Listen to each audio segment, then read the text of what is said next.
పూర్తి వివరాలకు చదవండి రేపటి అక్షర శిల్పం దినపత్రికలో.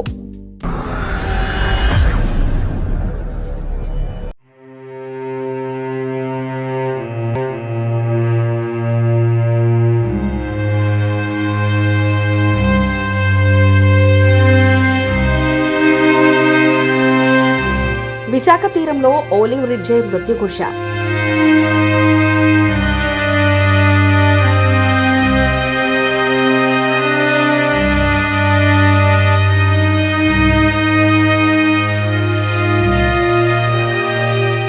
విశాఖ భీమిలి తీర ప్రాంతం గందరగోళమై నగరీకరణ, మానవ వ్యర్థాల కాలుష్య రకసితో తీరాలు.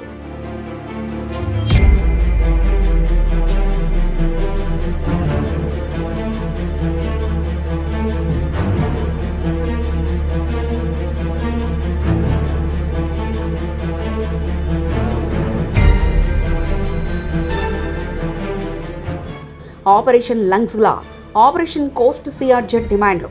సిఆర్జెడ్ కథనాల్లో భాగంగా ప్రత్యేక కథనం.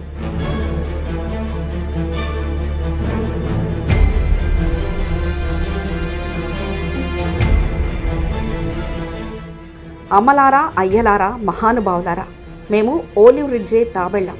మేం మాట్లాడలేం, నిరసనలు చేయలేం, కోర్టుల తలుపులు తట్టలేం, అధికారులను ప్రత్యక్షంగా కలవలేం, అసలు ప్రశ్నించలేం.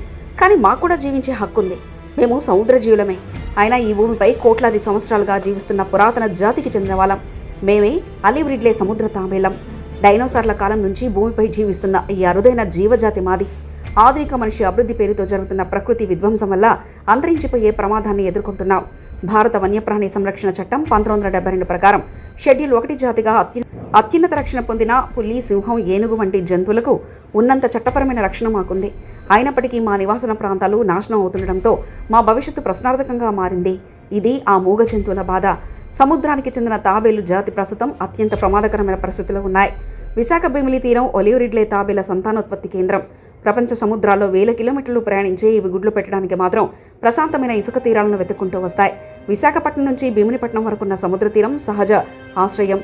ప్రతి సంవత్సరం జనవరి నుంచి మే నెలల మధ్య వందలాది ఆడ తాబేళ్లు రాత్రివేళ తీరానికి చేరుకొని ఒక్కొక్కటి 100 నుంచి 150 వరకు గుడ్లు పెడతాయి. సుమారు 45 రోజుల తర్వాత పిల్ల తాబేళ్లు పుట్టి సముద్రంలోకి చేరుతాయి. కోట్లాది సంవత్సరాలుగా కొనసాగుతున్న ఈ ప్రకృతి చక్రం విశాఖ తీరంలో నేటికి కొనసాగుతుంది. 1980 నుంచే విశాఖ తీరంలో ఆలివ్ రిడ్లే గుడ్లు కడుతున్నాయి. 1996-97 నుంచి ఈ ప్రాంతం కీలక సంతానోత్పత్తి ప్రాంతంగా మారింది.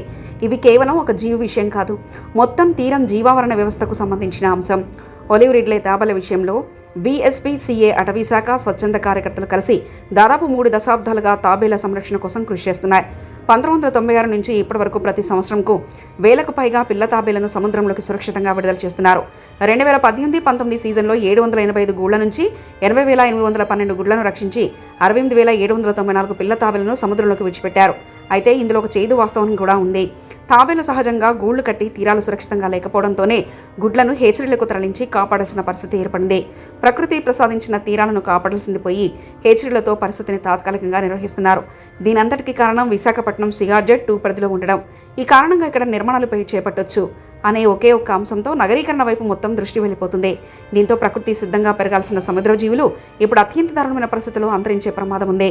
విశాఖ భీమిలి తీరం సిఆర్జెడ్ 1 పరిధిలోకి రావాల్సిందేనని పర్యావరణ ప్రేమికులు కోరుతున్నారు.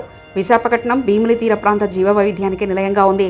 ఇక్కడ తాబేళ్ల గూళ్లు, ఇసుక తిన్నెలు, ఎర్రమట్టి దిబ్బలు, సముద్ర గడ్డి ప్రాంతాలు, జీవశాస్త్రపరంగా చురుకైన తీర ప్రాంతాలున్నాయి. సిఆర్జెడ్ నిబంధన ప్రకారం కింది అంశాలున్న ప్రాంతాలు సిఆర్జెడ్ 1 రక్షించాలని ఉంది. తాబేళ్ల గూళ్ళ ప్రాంతాలు, ఇసుక తిన్నెలు, జీవశాస్త్రపరంగా చురుకైన మడ్ ఫ్లాట్స్, జీవ వైద్య ప్రాంతాలు, సముద్రగడ్డి ప్రాంతాలు కావాలి. ఈ ప్రమాణాలన్నీ నెరవేరుతున్నప్పటికీ విశాఖ భీమిలి తీరంలోని ప్రాంతాలు ఇప్పటికీ సిఆర్జెడ్ 1 హోదా పొందకపోవడం ఆందోళన కలిగిస్తుంది. ఇటీవల సంవత్సరాల్లో విశాఖ భీమిలి తీరంలో పర్యాటక వ్యాపారాల పేరుతో యువతను తప్పుదారి పట్టించే చర్యలు వేగంగా విస్తరించాయి. బీచ్ రిసార్ట్లు, రెస్ట్లో బార్లు, పార్టీ కేంద్రాలు, అక్రమ నిర్మాణాలు తీరా జీవావరణని తీవ్రంగా ప్రభావితం చేస్తున్నాయి. రాత్రిపూట వెలిగే అధిక విద్యుత్ దీపాలు తాబేల సహజ ప్రవర్తనను దెబ్బతీస్తున్నాయి. గుడ్లు పెట్టడానికి వచ్చే తల్లి తాబేలు భయపడి తిరిగి సముద్రంలోకి వెళ్ళిపోతున్నాయి. పిట్టిన పిల్లలు చంద్రకాంతి ఆధారంగా సముద్రాన్ని గుర్తించాల్సింది పోయి కృత్రిమ వెలుతురుకు ఆకర్షితులై మరణిస్తున్నాయి. తీర ప్రాంతంలో నీరంతా కాలుష్యంతో నింపివేస్తున్నారు. డీజే సంగీతం, వాహనాల శబ్దం, బీచ్ పార్టీల హోరు గూళ్లు కట్టే ప్రక్రియను తీవ్రంగా ప్రభావితం చేస్తున్నాయి. ప్లాస్టిక్ చెత్త, మద్యం సీసాలు, ఆహార వ్యర్థాలు గూళ్లను నాశనం చేస్తున్నాయి. కొన్ని సందర్భాల్లో మా తల్లి తాబేళ్లు సరైన స్థలం దొరకక సముద్రాల దగ్గరే గుడ్లు పెట్టాల్సిన పరిస్థితి ఏర్పడుతుంది. ఇలా రెస్టో బార్లు, బీచ్ పార్టీలు, పర్యాటక వ్యాపారంలోనూ తాబేళ్లకు ముప్పు ఉంది. భీమిలి తీరంలో సిఆర్జెడ్ ఉల్లంఘనపై ఆంధ్రప్రదేశ్ హైకోర్టు ఇప్పటికే జోక్యం చేసుకుంది. ప్రత్యేక కమిటీని నియమించి పర్యావరణ నష్టాన్ని అంచనా వేయాలని ఆదేశించింది. ఉల్లంఘనకు బాధ్యులైన వారిపై చర్యలు తీసుకోవాలని కూడా స్పష్టం చేసింది. కానీ నేటికి అనేక నిర్మాణాలు కొనసాగుతూనే ఉన్నాయి. పర్యావరణ నష్టం జరిగిన ప్రాంతాల్లో పునరుద్ధరణ చర్యలు కనిపించలేదు. విశాఖ కలెక్టర్, జీవీఎంసీ కమిషనర్ కార్యాలయం ఆపరేషన్ లంగ్స్ పేరుతో ఒక రోజులో అనేక ఆక్రమణలు తొలగించగలిగితే తీర ప్రాంతాల్లో చట్టవిరుద్ధమైన నిర్మాణాలపై అదే కఠినంగా ఎందుకు ఉండలేకపోతున్నారన్న ప్రశ్న అధికారులకు అక్షరశిల్పం ద్వారా పర్యావరణవేత్తల నుంచి ప్రశ్నిస్తున్నారు. సిఆర్జెడ్ 3 నుంచి సిఆర్జెడ్ 2కి మార్పు తీరానికి మరణశాసనం అవుతుందని, విశాఖ భీమిలి తీరంలోని కొన్ని ప్రాంతాలను సిఆర్జెడ్ 3 నుంచి సిఆర్జెడ్ 2కి మార్పు పునర్వ్యవస్థీకరించాలని ప్రతిపాదించారు.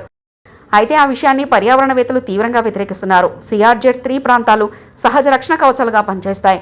ఇసుక తిన్నెలు తుఫాన్ల ప్రభావాన్ని తగ్గిస్తాయి, తీర క్షీణతను అడ్డుకుంటాయి, చిత్తడి నేలలు సహజ నీటి శుద్ధి కేంద్రాలుగా పనిచేస్తాయి.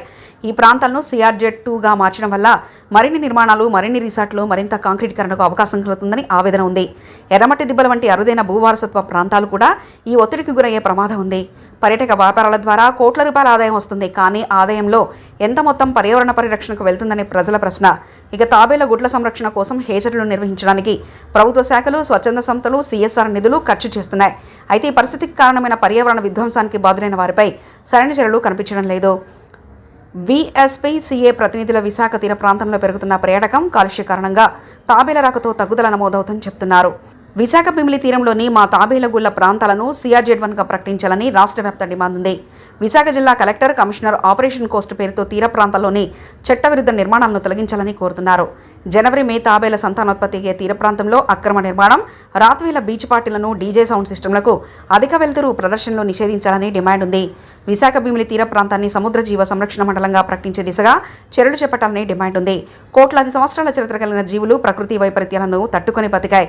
కానీ ఇప్పుడు మనిషి సృష్టిస్తున్న పర్యావరణ సంక్షేమం ముందు నిలబడలేకపోతున్నాయి.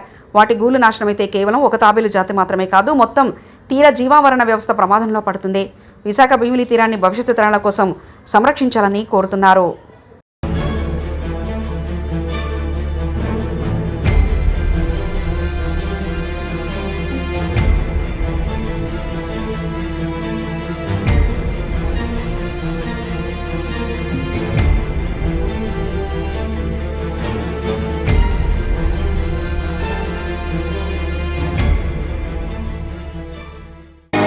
మరిన్ని కథనాల కోసం సబ్స్క్రైబ్ చేసుకోండి మీ అక్షర శిల్పం. పూర్తి వివరాలకు చదవండి రేపటి అక్షర శిల్పం దినపత్రికలో.